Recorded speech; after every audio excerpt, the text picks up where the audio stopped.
Айтар сөзү бар да, кантип эле Акылбек Жапаров болуп турган кантип сүйлөбөй калсын. Сиз сөздөн да чарчабайсыз, иштен да чарчабайсыз. Урматтуу Акылбек Сөнбекович, сиз командаңыз менен чоң ийгиликтер жаратып келе жатасыз. Буюрса ишиңиздер ийгиликтүү улана берсин. Чогуу экөөбүз депутатта болуп калдык.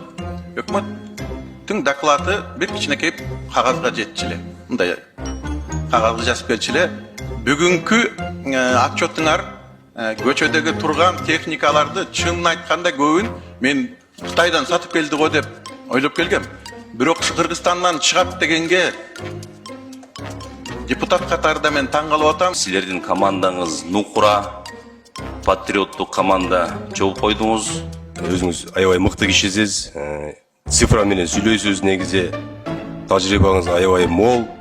Бул сизге сиз бизге бир жагынан үлгү болосуз деген мындай. Мен сиз менен жакын мамиледе эмесмин, бирок мен сиз менен мындай карап, алыстан карап көрүп жүрөм да.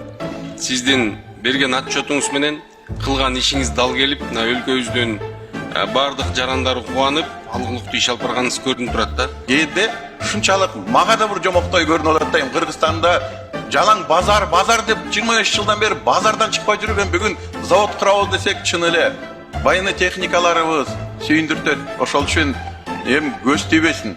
Силерге мен оюмча бул планканы аябай бийик алдыңар, мындан ылдыйлабагыла. Под вашим руководством Кабмину удалось выйти на тот уровень развития бюджета, который в те годы нам и не снился, потому что в те годы был у нас социально ориентированный бюджет, фактически направленный на проедание.